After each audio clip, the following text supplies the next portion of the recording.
So my name is Alyssa. I built tiny homes for people that were burned out of the campfire, and the campfire was the biggest fire in California history. I think about 85,000 people were displaced. The whole town of Paradise burnt in a matter of like minutes.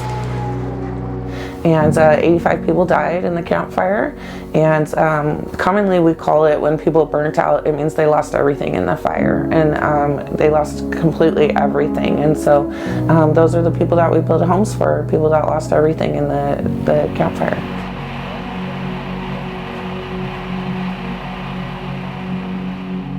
Between my mom and I, we've been burned out 4 times. We've lost everything in a fire 4 different times between her and I. And she just recently relocated to Geyserville, and she's currently evacuated. They think everything has burnt again. She called me the other day to tell me, and it was just so upsetting when I hung up the phone. I was like, come on, here I am. That's what I do, is fire relief aid. And then for my mom to burn out again is really just upsetting.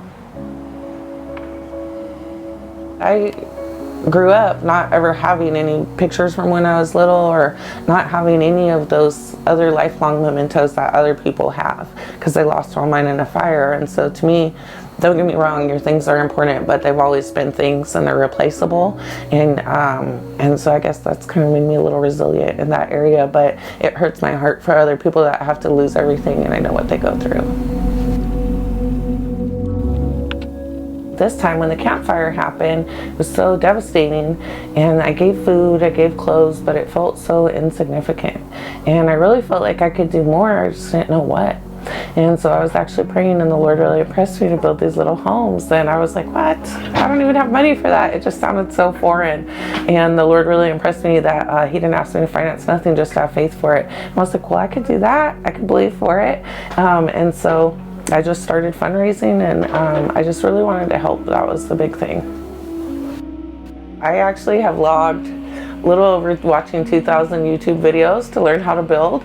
And when I started, I didn't know the difference between a drill and an impact driver, and I couldn't get the 3-inch screws to go in. And then even like as the extra challenging step, there's no power out here at the build site, so we had the generator. And in the beginning, I couldn't even get the generator to start. And I was explaining to some people earlier today that it was just my commitment of showing up every day that I really worked through those hard days, and then ended up like hitting this part where I was like, all of a sudden it was working. All of a sudden I was being able to do it, and that was super empowering. And so in the beginning, 4 out of 5 days, it was just me building. And until more people found out about what I was doing, and then to now, we don't have any days where it's just me building. But we have been building for almost 10 months. At the end of this month, it'll be 10 months. And we've given away 8 tiny homes, and we still have 4 more under construction currently until we start our next round of funding. So there's a little over 500 people on the waiting list, and I find the waiting list keeps growing. Every time we give away a home, I feel like more people hear about what we're doing, and so they get added to the list. So my only criteria to get on the list is that you were burnt out. And so the main people I really try to help are people that are renters. They weren't owners. Little to no FEMA or Red Cross help. And I don't do a first come first serve as far as how long you've been on the waiting list. I do a priority needs assessment. So is there anybody disabled? Is there any seniors? Is there any kids? And then really what moves people to the top of the list is their current living situation. So if they're still living in a car or a tent, almost always they're going to the top of the list. I do require that they have a place to put the tiny home. And I have found as we've been building for people that sometimes their place fell through, and we've been able to help them find a place.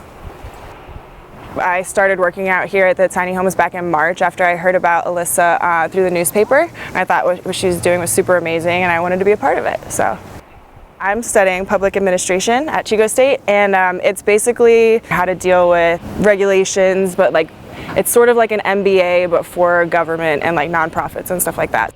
I'm in 3 different classes, and 2 of my projects I'm trying to focus on stuff with the tiny homes. So one of them is risk assessment, needs assessment on the people on our wait list to try to see, prioritize people with who gets the next home and stuff like that. But also I'm looking at trying to figure out what other housing sources are out there for people so that they don't have to wait so long, because obviously it's going to be hard to get to 500 people in a timely manner.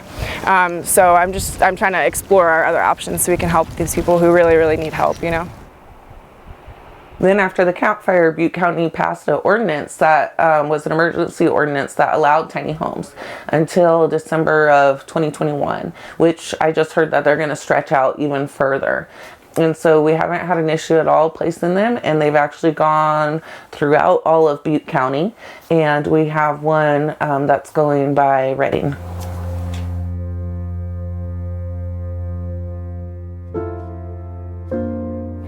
My name is Tina, and I was born and raised here. I raised my family here. This is the lovely town of Paradise, California. I lived about a half a mile south of here, and I had a beautiful mobile home in a beautiful mobile home park.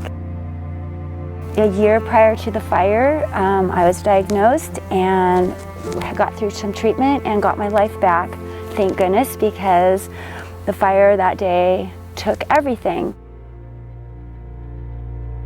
The day of the fire, I was going to go down to Chico, and before I jumped in the shower, I was raking up some of the leaves that were left because it was the yard waste day.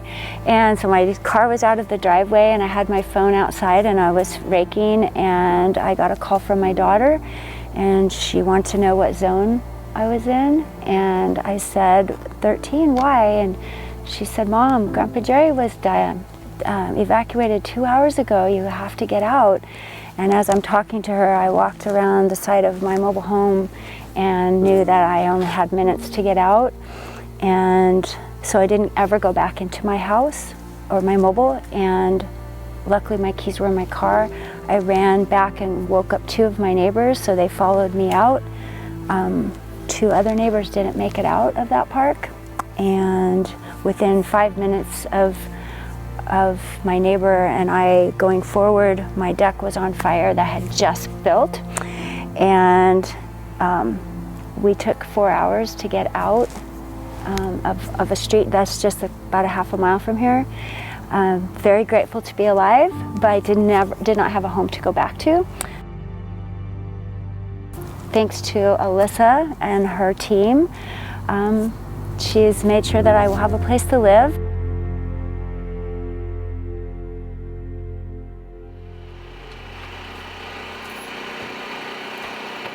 So I do design each one individually per family, because I feel like tiny living is not for everyone, and that if we can make it suited to their needs, it really is more beneficial to them, and I feel like it really blesses them. And that's my whole goal, is I just want them to come in and know that they're loved, there's hope, like they're rebuilding, right? And people care about them, their community does. So I ask each one of them, do you want to sleep upstairs, do you want to sleep downstairs? Real toilet or composite toilet? Can you do stairs or can you do a ladder? And doing that, I also asked each family, like, if you had one ask that we could fit in there, what would be your one ask? And so in this house in particular, she wanted a stock tank bathtub, right? So she could take bath. We fit that in. Another senior lady, her one ask was that she had a table that she could eat at in front of a window. We fit that in. It's really rewarding to see them come in and be so emotional and then see us fit in their one ask, and they always turn around and hug you and they're crying, and it's just a blessing. Okay, 1, 2. I built it to be a community-built project, knowing that we all have gifts and talents that someone else doesn't have, and that my hope was that we could all come together and use those in unity, right, to accomplish something that's way bigger than that we could ever do ourselves.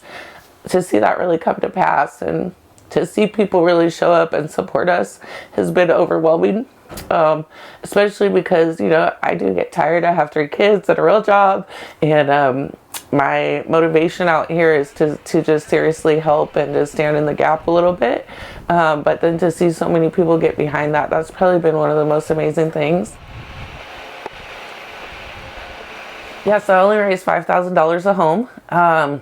For the very first home, because I never built anything and it was a guesstimate and I was really relying on my community, I only raised like $3,800. And that one ended up being one of the most beautiful homes of all, because a lot of people knew the deficit and stepped up and donated, whether it was the flooring or the wrought iron, like railing, and just all kinds of beautiful stuff. So I've always raised $5,000 a home, but then recently Lutheran Social Services funded 10 builds at $7,000 a piece. So then that way we were not having to beg to like bridge the gap, right? And that's been a huge blessing. Our need list is always ongoing. So always, without even asking, we always need waters and Gatorades. And so since I only raised money for the builds, that doesn't cover anything extra. So all this time I've always paid for the gas for the generators. I pay for the Connex rentals. I pay for the porta potty rentals. But right now we have a list that we just put out. Like, we need some various tools. We need another circular saw. We only have one. We need some scaffolding. We always need volunteers. Gas gift cards for the generators are always helpful because gas is not cheap and we don't have power out here. So when we have community build days, then I've had 40 people show up on a community build day and I've had like 100 people show up. Being mindful of people's time and their want to come out here and help, and then me just trying to make sure that we have tools for everybody, or we have work gloves or stuff like that. It's stuff that you have to have in excess, and so if you can think about it, we could probably use it in some way. Yeah. So this tiny home we made for Katya, and Katya survived the campfire by jumping in the lake and hiding all that time while the fire went over. And so this one was painted with some beautiful donated paint from my friend Ron Harmon. And this is actually built on a recycled camp trailer that got donated. We always need dual axle camp trailers, and those are the ones we tear down and make into tiny homes. And so I actually built this deck railing myself. I was super happy with it, especially because I'm not the best builder. And I'll take you guys inside. I actually bought this little table and chairs for her. I know she really loves Jello and she really is a fan of like outdoor spaces, so I just wanted it to be lovely for her. And then a lot of the other decorations came from donation from a woman in San Jose who really had it on her heart to help us, and that was her way of helping because she's an interior designer. And so she sent us decorations enough for like 20 tiny homes, and she rented us a storage unit for all the decorations. So we made this home specifically for Katya, and it was a ton of people coming together to make it work. And so these cabinets actually were made in Concord from a volunteer in Concord. I sent him the dimensions of my wheel wells and he made these for us. What's really awesome is they're all slow close, and we filled them with everything she might need. But what's really cool down here is this one's like a secret cabinet, so you can access all the storage. And this one's slow close as well, which I love. And so this is actually a kitchen sink that we salvaged out of a donated camp trailer. And then what we do with the countertops is we have to cut off the backsplash to fit our shorter depth counters, and then I reattach it. And then we use these in all of the tiny homes. And I feel like they're really awesome to use in here because then when they're not in use, they can put them underneath. And, you know, counter space is prime realty at a tiny home, so it really helps that. And then there's a ton in here that made it so beautiful because of donations. So the light fixture was donated by some wonderful ladies in Chico called the Chico Posse. All the decorations were donated by a beautiful woman in San Jose.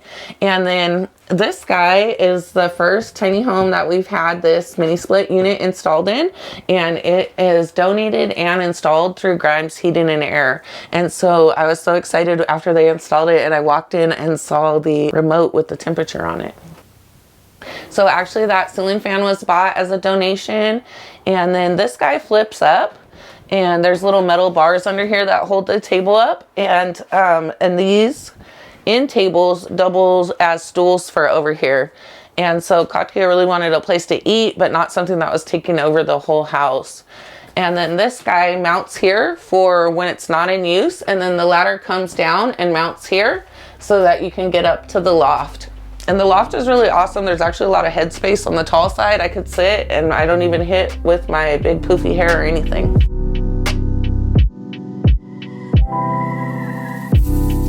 So this is not the normal one I put in. Normally I put in this love seat. It would have gone on this back wall that pulls out to be extra sleeping. But Katya really wanted this bench that has storage underneath, which I think is great because that's like a ton of storage. And the volunteer donated these beautiful pillows from San Jose. And then I do this accent wall in each one, but I do different colors. And so I just paint them solid colors and then dry brush them white. And this window was actually donated by Endeavor Homes. They actually donated all the windows for this build, which was really awesome because it really helped us spread the dollars. Katya's one big ask, we always ask everybody, what's your one big ask? Hers was that she wanted this galvanized bathtub. So it's like 4 foot. And what was really a blessing was when we revealed the home to her, and first thing she did was run in there and fit in the tub.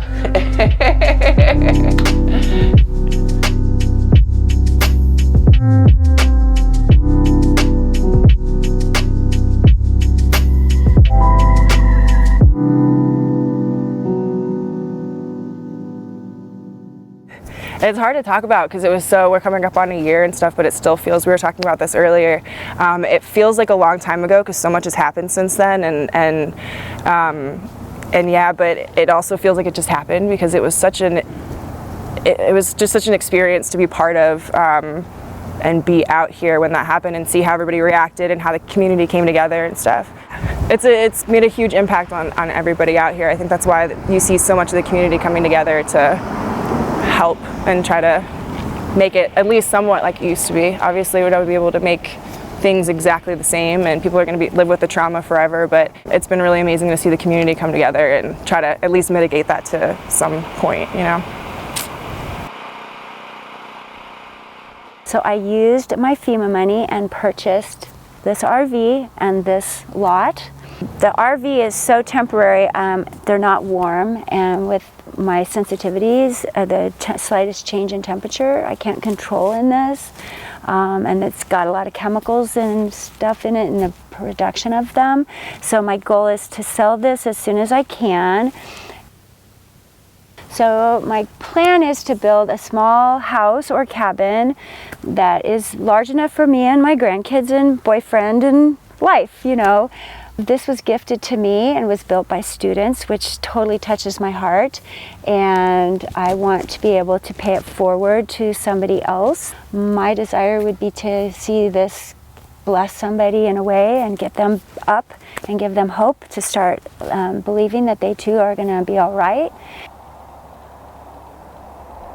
So I decided when I realized I needed a place to call home, because I lived in a mobile home park, owned the mobile but not the park, not the land, I decided to buy a piece of property. So I put word out if anybody knew for sure that they weren't going to come back or had already found a place to land, if they would consider selling to somebody who really wanted to be in paradise. And so a lady reached out to me, and she had found a location to purchase.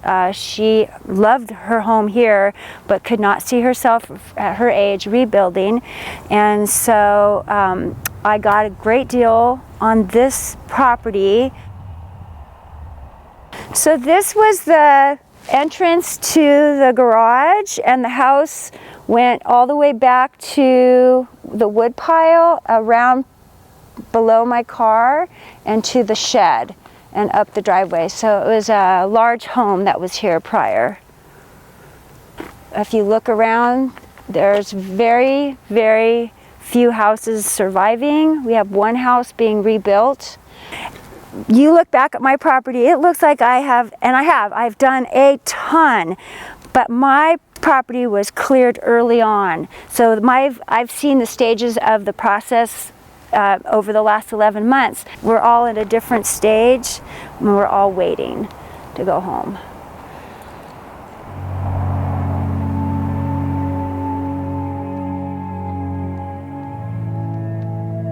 I come across so many people that have no idea of how big the need still is. We're coming up on the year anniversary of since the campfire happened. It's been a year. People have moved on. In all honesty, they haven't. There's still a giant demographic of people left still living in cars and tents. And I think that unless we're involved in that whole situation, we have no idea. And we think that the need's not there, but the need is super huge. Like right now, all the builds I have under construction are for people currently living in their cars. There's still people on the waiting list living in their cars. I mean, I don't feel like I'm solving the housing crisis, but we're making a big impact for a lot of families.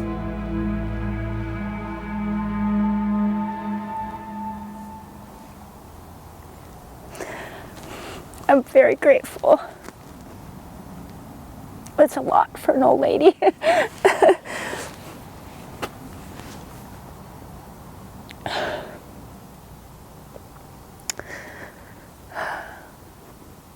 I'd give anything to go back into my house one more time and grab a photograph or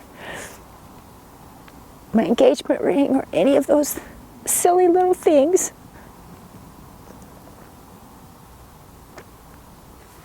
And I'm just one of 50,000 people that have really little to show for their life except for how they've lived their life. And I hope that that's been enough. I want to get back to helping kids and making a difference in my community that I love so much. I don't recognize it, but I love it.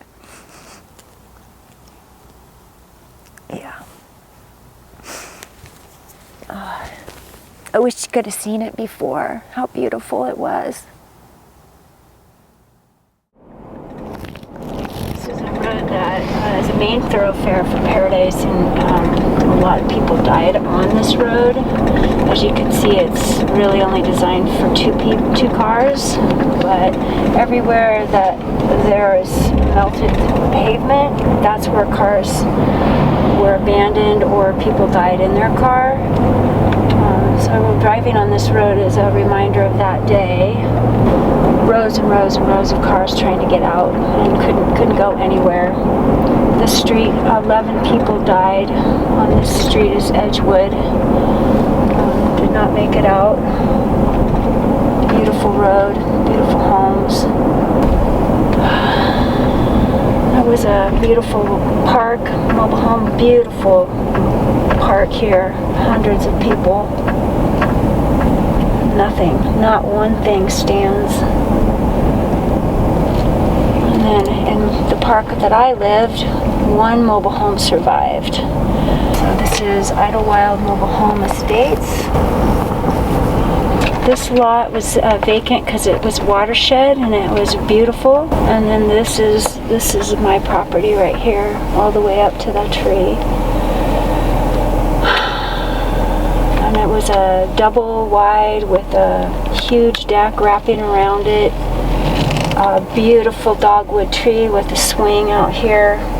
To look at the size of the lot now, you wouldn't think it could be somebody's forever home, but it was mine.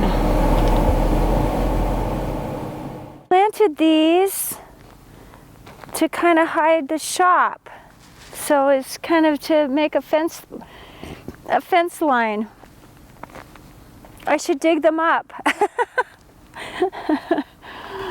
I got this lady awake because she sleeps in. I woke her up the morning of the fire, and then the gentleman that lived here had been sick in a long line of cars. I stopped and came back and got Mary Claire and Michael up, and they came straight away behind me, and my deck was on fire. They could see it, so they were a couple minutes behind me. The people that lived behind Mary Claire did not make it out. I didn't think to go and wake everybody up. I have done it so many times in the past. Youngest one here, and we'd had several scares few months prior, and I went around and made sure everybody knew what zone we were in, and are you watching the news, and pack a bag. And on this particular day there was no warning at all, so I was only able to get these two out. It breaks my heart. This town was seniors. A lot of seniors retired here because we could afford to. And it was quiet, and I lost so many friends. 52 years old, a heart attack. Another person just died probably from a broken heart. Cancer. I mean, people are so stressed out. Suicide. I hate to say that, but a couple of people have actually taken their lives since the fire. They can't go on. And we're ashamed of that. We shouldn't be, but we are, because we can't keep track of ourselves, let alone our friends and our neighbors. I miss my neighbors. I just want to go home, and I hate that feeling because I know everybody has it. Even people that have homes to go to. If you can help somebody today, help somebody.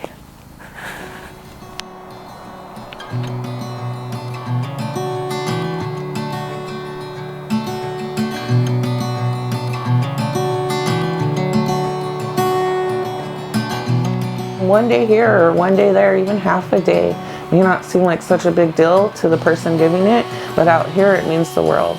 And when you show up and you help for half a day and you like frame this one thing or put up the siding or caulk a house or paint it, you just did a giant, enormous thing for us out here, because there is no way that like 2 volunteers could do it all the time and really deliver these houses timely. So I feel like a lot of volunteers come out and maybe they feel like they're not making a significant contribution when really they're probably making a bigger difference than they think they are.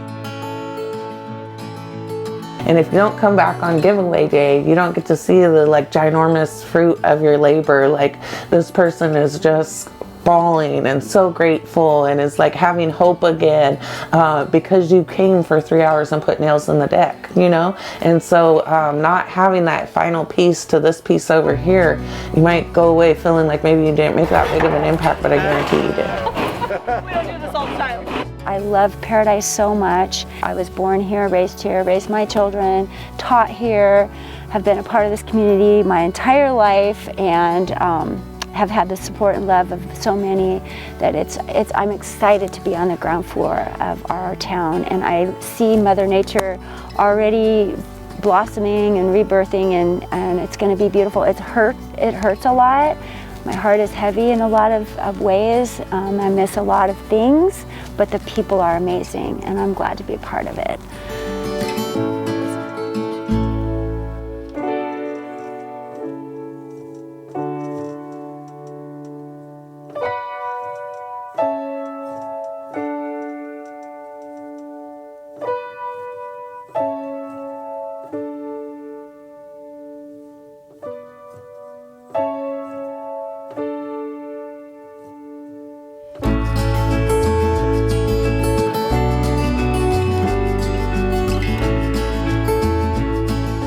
Hey guys, it's Alexis and Christian.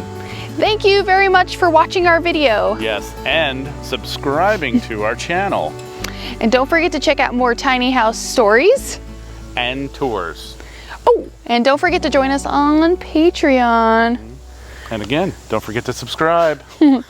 See you next time. Take it easy, guys.